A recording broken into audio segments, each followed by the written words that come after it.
the preparedness in regard to receiving the first years. By the way, this needs to be put on record that the academic year has already started. It started early, beginning of September.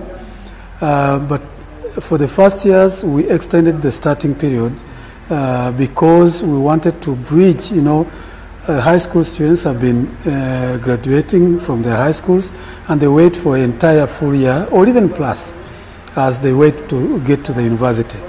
Now this year we have two cohorts. We have those who have spent that full year and those who just finished in this year in August around.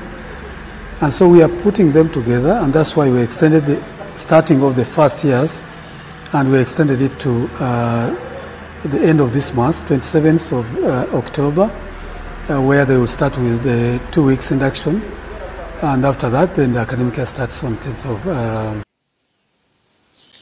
Murakaza neza nkuko bisanzwe ni kuri Go and Study Scholarship, nkuko tugenda tubagezaho updates zitandukanye, amakuru dusanga mu gisata cy'uburezi, aho dufasha abanyeshuri benshi kuba bakora application ndetse no kuba bajya muri university zitandukanye zo hirya no hino ku isi, cyane cyane zo mu Rwanda.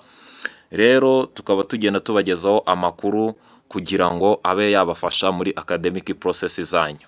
Rero murazi neza ko senior 6 umwaka wa 2025 bemerewe kuza muri University of Rwanda bagakora application ndetse bakaba baba admission zikaba zajya hanze, ariko hari n'abandi bari barabanje mbere yabo mu mwaka wa 2024. Tukaba tubafitiye amakuru meza yuko mu minsi mike cyane bagiye gutangira amasomo yabo muri University of Rwanda muri campus zitandukanye, ari Nyagatare, ari Huye, ari Kigali ndetse ni Musanze.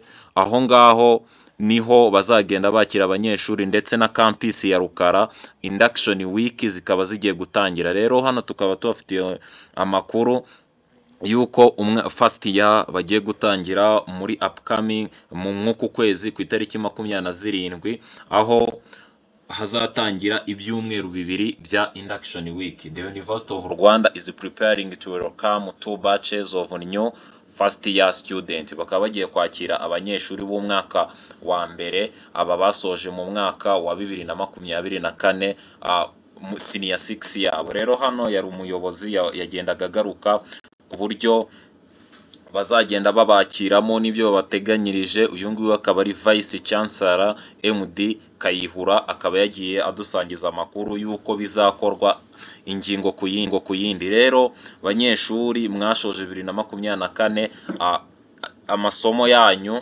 cyane cyane yayandi twita ayo dusanga muri induction week azatangira ku itariki 27 z'uku kwezi.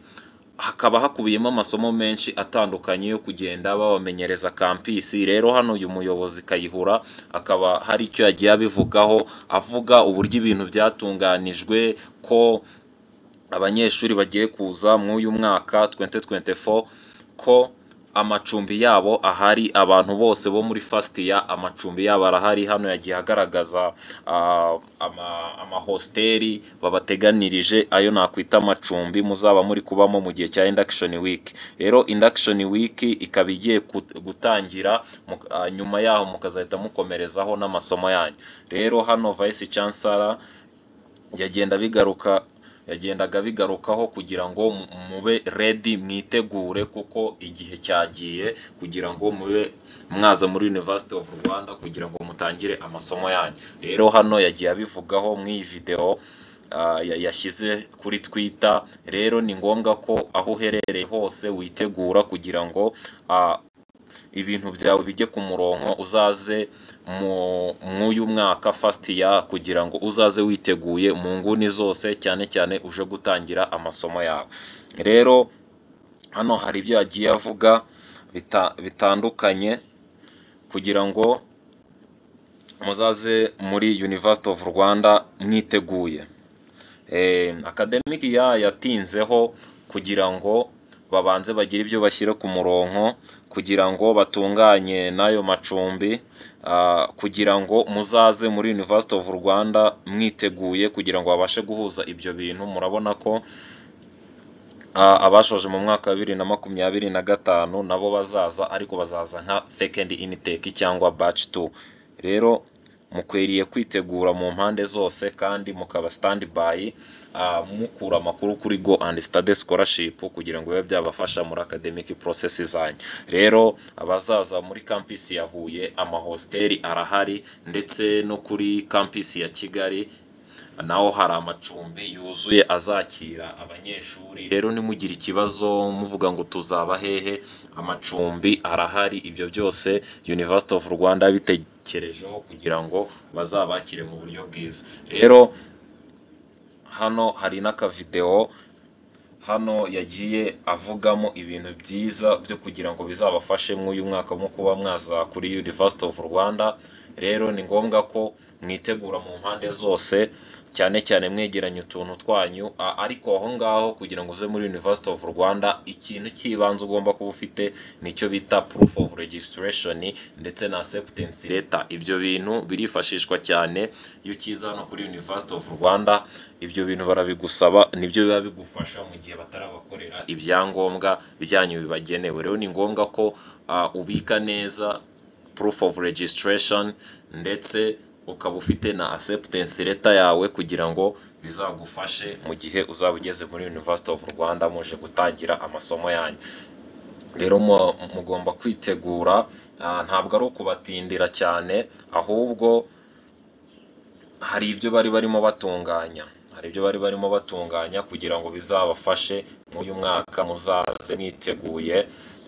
Hano yagendaga atugezaho ibigendanye n'amakuru atandukanye kugira ngo buri muntu wese aherereye mu Rwanda abashe kwitegura, kugira ngo iki gihe nikiza muzabe mwiteguye neza muri izo 2 induction week iba ari nziza cyane. Niyo mpamvu rero mukwiye kwitegura, nimugire ikibazo cyaho muzaba, ibintu byose bazaba bibamenyera mw'ibyo byumweru 2. Wenda after y'ibyo byumweru 2 nibwo bazagenda babamenyesha ibindi bikurikira, ariko amasomo agiye gutangira muri University of Rwanda. Abo twafashije binyuze muri Go and Study Scholarship, mugende mwige kandi muzakomeze no kutumenyesha cyangwa mugenda muhereza amakuru abandi kugira ngo n'abazatugane bakomeze barebe ibikorwa byacu, nabo tubafashe kuba bagera ku nzozi zabo binyuze muri Go and Study Scholarship.